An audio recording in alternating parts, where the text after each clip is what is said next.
welcome to Painting Crafty, and it's another painting night. And if you follow along with me, you know I love to create little whimsical style animals with either hats or clothes, and this little guy looks so cute with his little hat on. I'm going to give you some tips of how you can maybe mix some watercolors to come up with some fall more tones, but by mixing your watercolors in a certain way, they won't become muddy and they'll still keep that really pretty translucent quality to them. And at the end, I'm going to be using some color pencils to add the line work and texture to this little guy. Well, let's get started. I can't wait to show you how this little cutie came together. Today's painting, I have already traced it all out. I use a number 2 mechanical pencil is what I use to do my tracing. I do my drawing first, then I go ahead and I do a tracer page and I trace it on a light box onto my paper. I do have a sketchbook membership, so if you'd like to paint along with me, it's very reasonably priced. You can go ahead and just click on that. I'll have a link down inside of the description box where you can find the tracers and paint along with me. Today I'm going to be using the Canson brand watercolor paper. It's 140 pound. It's considered a student grade. It has a little bit smoother finish on it, and I was thinking about perhaps using a little bit of colored pencil. So I wanted to use something that was a little bit smoother, and the Canson watercolor paper is, compared to the Arches 100% cotton watercolor paper, is just a little bit more bumpy. For the colors of my paint I'm using today, I'm using mostly my Paul Rubens set. There's just one color in here that I'm going to be using, this more teal color. In this set, most of my blues have a lot of purple in them, and I didn't really want purple. I kind of wanted to stay more towards the teal. So when deciding what colors to paint mine, I wanted to create this teal, kind of a rusty orange or a dirty orange, and then more of a yellow ochre yellow, and then a couple different shades of brown. So first I mix my colors and then do a swatch sheet. So here I was working and trying to decide what colors I wanted, and then I settled on these. So a tip for when you're mixing your colors, so if I wanted to create this dirty orange color, for instance, I would want to start with my orange on my palette first, and then I'm going to take a little bit of the opposite or the complementary color to kind of dirty it down. So the complementary color of this color, which is orange, is going to be blue. So I'm going to put the orange in my palette first and just take ever so slightly a bit of the opposite color and mix it in. So you want to have your lightest color, your pool, and then just a tap of your darker. If you're trying to mix the other way, your paint is going to get way too muddy looking. So you want to still try to keep them very much light colors, very much a look of watercolor. So start with your brightest colors and then add your darker. So for this one, I wanted more of a kind of a dirtier brown, that fall yellowish color. I can start with my yellow, my cadmium first, and then I'm going to add the complementary color, which is purple. So I'm going to have a puddle of my yellow, tip my brush in the purple, and then start that way. So then it's easier to do. I'm going to get a cleaner color if I do that. So that's just a tip for mixing your own colors, because you may not use the same colors I am, and you might want to mix your own. So if you want to tone your colors down or neutralize them more, always add the complementary color. So yellow and purple, blue and orange, greens and reds. So think of it that way, on the opposite end of the color wheel. So hopefully that will help you when you're determining your colors. Now for this one, I've already traced it, have it done. I did the ink work already for my lettering. I kind of like to do that first, and mostly is because I'm drawing it and creating it and I need to figure out what I'm doing. But the pen I like to go over my things with is the Micron pens. The Micron pen ink is permanent when it dries. It's archival ink. So once I have it on there, I can go ahead and have it dry, and I know it's not going to move around. Then I can go ahead and erase my lines. Now to lighten my lines, what I like to do is there's different types of erasers. A kneaded eraser works really well for picking up your pencil lines and creating a little softer look of the graphite. So your lines can still be there, but you can have a softer look. Now, if you need to get rid of them completely, I would suggest using more of a polymer eraser. This one won't leave any marks on your paper, and you can use that to pick up any of the extra pencil marks. So I'm going to go over my lettered area with a polymer eraser, pick up my lines so they're gone, my graphite lines. Because once you put the watercolor over the top of your pencil, it's trapped underneath there. You can't remove it. So you need to look at either, are you going to leave your pencil marks darker? If you're going to be doing some ink work over it at the end, it's probably not a big deal.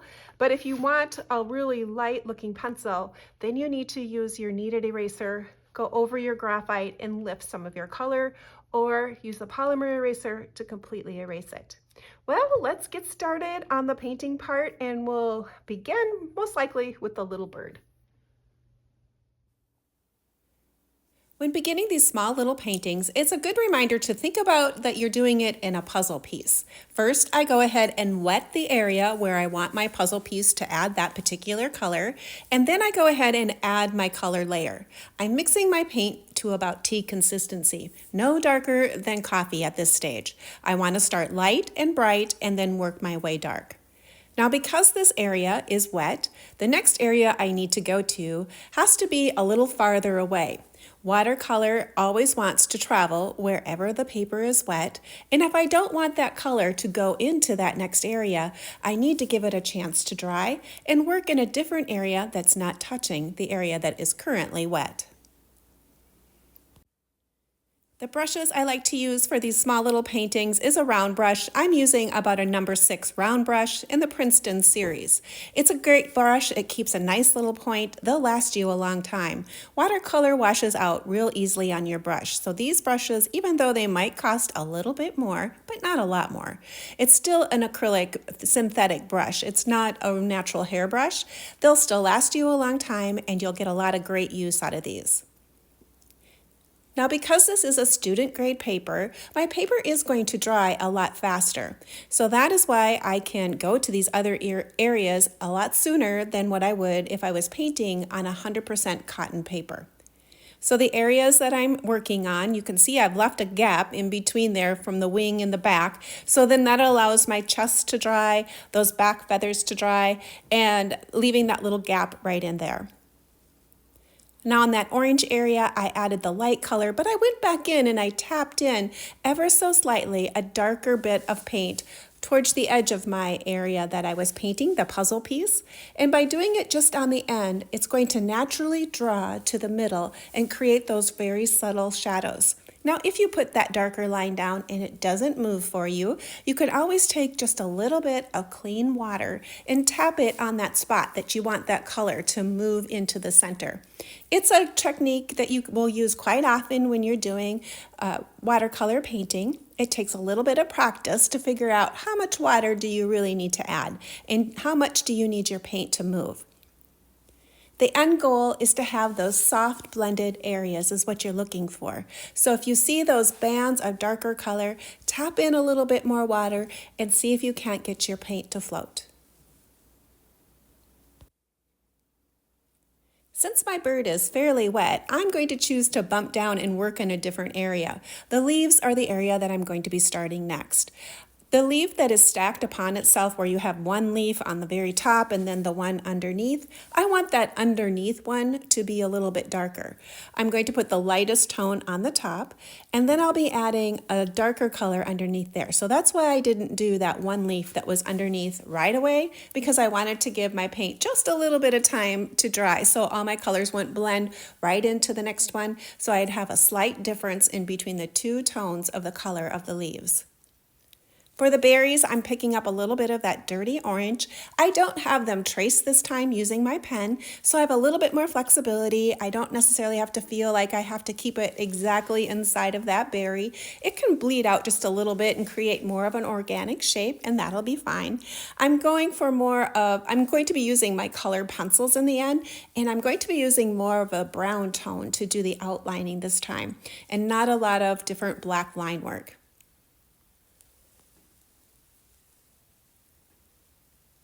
I've tapped in the little bit of an orange, even picked up some of the brighter orange first, and then picked up some of the dirty orange and put it just on the one side of the berry. And that's going to allow that color to float from darker to light and create a little bit of a highlight. You can also pick up a little bit of color on those berries. All you need to do is rinse your brush out, give it a little squeeze, and then you can lift the color to create a brighter highlight if you need to. The other color that I mixed for this painting was a teal. I took some of my bright green that's in my box and a little bit of my sky blue to mix the teal color. Now, depending on how much green and how much blue is depending on your turquoise color that you will end up with.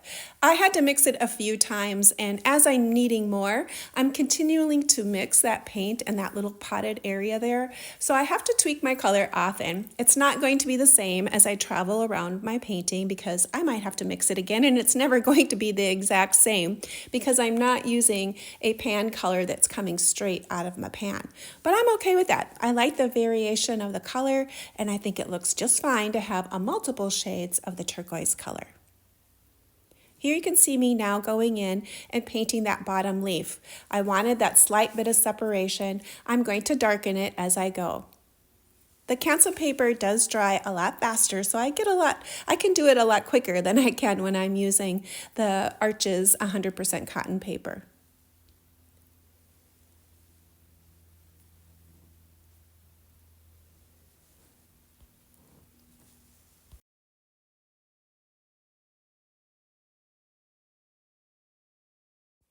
The next area I'm going to be working on is that small little puzzle piece inside of my bird on the wing, and I'm going to be painting it that turquoise color.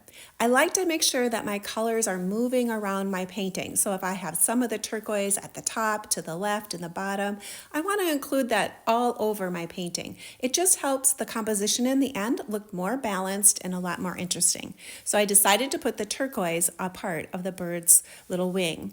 Now you can choose whatever colors you want to. It doesn't have to look like mine to be good, I always say. So choose the colors you want. I would just say to maybe keep in mind that when you're adding your colors, that you're kind of coordinating those colors and spreading them out throughout your painting. The composition will look very pleasing to your eye in the end if you kind of follow that rule.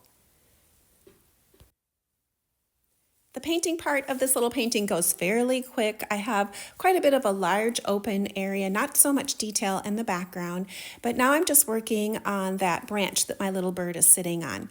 I'm using the two colors of brown that I had selected, more of a burnt umber and then more that was a raw umber color, so a brown that is a little bit more red and a brown that's a little bit more darker. This is where I'm using that lifting technique a little bit to create a highlight on one side of my branch where I rinsed my brush out, gave it a squeeze, and lift some color. Again, watercolor does dry slightly lighter, so give your paint a chance to dry and then add the additional layers on as you go.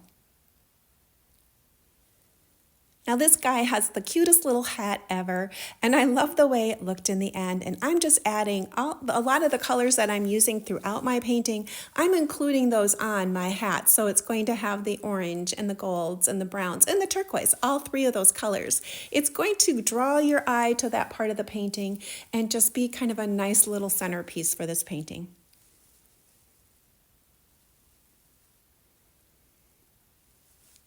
As my yellows have been drying on my leaves, I can see where I need to darken the tone.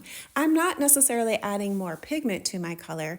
I'm just adding another layer of similar color. I may have added just a little bit more purple or a little bit more yellow and remix my color because I needed more, but it's about the same consistency. So I'm just adding those light layers on.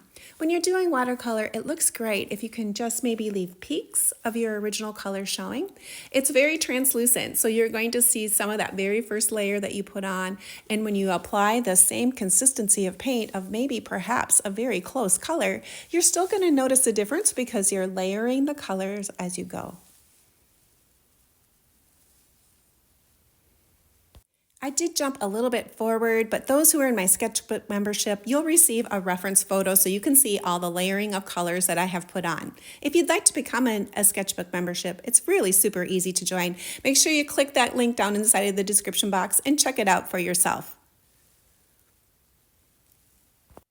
I wanted to talk a little bit about the eye detail. When mixing the paint consistency for this area, I've mixed it to about the consistency of cream. I don't want a lot of water. I want my black to be right in that area. When I'm filling it in, I'm trying to leave just a little bright white of the paper if I can. If you end up putting it all, your color in, you can always add your bright highlights in at the end, either with some paint or white gouache, or I like using a marker. The next step, since I have my painting all finished of the bird and the leaves and my little elements, I'm going to start the background.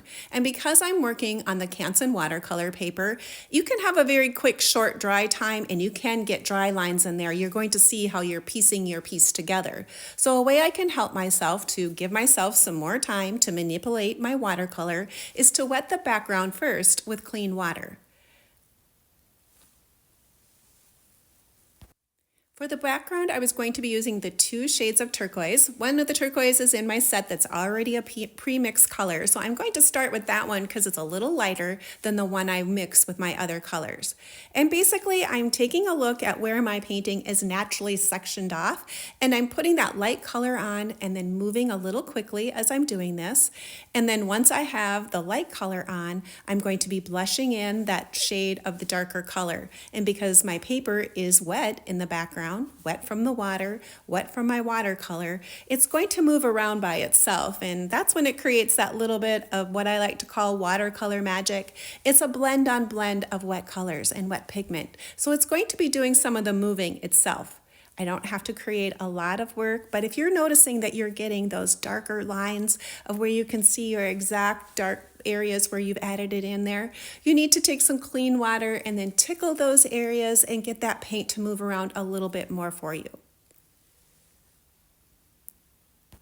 Once I've put this first layer on, I'm going to give my painting plenty of time to dry and then take a look to see if I need to add any more color anyplace else. Colors are going to change and move as they dry, so this is just the first step and I can always add a little bit more if I need to. If I've decided everything is great, I'm going to make sure my painting is completely dry, and then I'm going to add a few little mixed media elements by adding some color pencil to this painting. It's all dry and it's beautiful just the way it is. I've decided I'm going to do all the line work and add a few little extra texture pieces using my colored pencils today. Now, if you're using colored pencils, they come just like paint in different quality. So like the Premier sets, which I bought this one, I believe at Michael's is where I got this set. This just has more pigment inside of your pencils. This set is a student grade. This one you can buy at Walmart, but they're just different grades of how much pigment and creaminess is inside of your colors. The Premiers are beautiful, but the Scholar ones work really well too. This paper is mostly smooth, so I'm going to be able to use my colored pencils and create some texture. I'm going to be adding just a tiny bit of black around the eye. Birds look really nice if you can have that little extra round circle, partially around, and I'll show you how I'm going to do that, where it's not a complete circle, but an additional, so there's a little tiny gap of white-ish color around that eye. It's really going to looks great that way. I'm going to be using my 005, which is a pen I don't use very often when I'm doing watercolor because the nib is super, super small. It's easy to break it on any type of a rough texture. So I don't use this one very often, but I'm going to use it on this one because I want a really small line. Now, if you did your eye and you lost your whites, you can come back in with like a Jelly Roll white pen. And then this one is a Uniball pen as well. It has a nice quality white ink. Sometimes I can get once you open up a Uniball pen, once you open up a Uniball pen, the bad thing about this pen is once you open it, pull the cap off, you're on a ticking time clock actually. These ones don't last as long. The ink in there does dry out. So I always suggest if you buy more than one, only use one, maybe even put a piece of tape around this so you know which one you're using because they'll dry out and you'll get super frustrated. This one has kind of a little bit a bigger tip on it than what the Jelly Roll one does. It's not as bright as white ink, but it has a beautiful small little tip on here and it seems to last fairly well. Well, let's go ahead and start the process of doing the line work. I'm gonna just speed this up so you can watch as I'm doing that. Oh, it does help to put a piece of hard something underneath your paper that you're doing this on, so you've got a nice hard surface to use your pencils on. I'm going to go right ahead and show you how I'm doing this eye. If you want to first start with like a very small tipped pencil, you could go ahead and do a light circle around your eye and then go ahead and follow it in with your pen. You are working with a permanent pen, so the marks you put down are going to stay there. But what I like to do is to do a circle that maybe has like dot, dot, dot, a little bit of a line, a little bit more dots. So it's irregular, but it's still a circle. That's going to create that nice little circle-ish area around your eye, and it's just going to really pop it out. I'm adding a few extra highlights using the Jelly Roll pen. The Jelly Roll pen isn't quite as bright of ink as the Uniball pen. That's why I like the Uniball pen. I kind of have a love-hate relationship with that pen. I love the ink, but it does dry out quickly. But I do like that the Jelly Roll pen too, because the tip is really small and you can do more fine details with it as well. So they're both great pens, just maybe have both. You'll probably use both, but they're just some things to be aware of. Now this particular painting, I was going to be focusing more on using the brown and less of the black. I wanted to have more of that fall feeling and not such strong black line work. So that's the brown pencil I'm using is the one from the Scholar line, so it isn't too dark. And I'm adding a little bit of scribbly bits to the leaves, but mostly following the vine work that is already drawn underneath with my pencil. I'm okay if I'm not exact. I'm fine with having some of the pencil work showing. To add a little bit more fuzzy quality, feathery look to this little bird, I decided to add a variety of little tick marks on his chest, and that just kind of gave it that more feathery, fuzzy look to him. With his chubby little body, he has very much a look of like a little tiny bird, so adding those little extra tick marks adds to the extra character of this guy. Because I wanted his hat to feel more like it was a knitted hat, I added some extra texture up there. You can add as much as you want. This step is very much optional. You might like your watercolor just with watercolor, and that's fine. But if you're interested in adding a little bit more texture and trying out a mixed media element, color pencils work really well with watercolor. After the watercolor step, I decided he could use a little splatter look, so I created that little splitter splatter with my dark brown, and I love the way it finishes off. I also finished the edges off using a little bit of ink around the edges. I have links for quite a few of the things that I use for this painting inside of the description box, so you can check them out if you might be interested. They are Amazon affiliate links. I receive a very small commission if you buy it, but it doesn't cost anything extra to you if you actually use the links inside of the description box. Well, let's take a look at what this little guy looks like sitting in my studio inside of a frame. And here he is looking cute as can be. I love the way the black area of this frame frames it off so nicely to have that black edge all the way around the painting. You can always add a matte if you would like on your painting just to set it off a little bit more. If you're new to my channel and you like doing art and crafts, come on over and see what I'm doing. I'd love to have more creative friends join me. Leave me a comment, give me a thumbs up. It can really help my channel grow. If you enjoyed this tutorial, here's a couple more you might like to watch. Well, thanks for joining me today, and hopefully you'll come back and join me again, and perhaps next time you'll paint right along with me.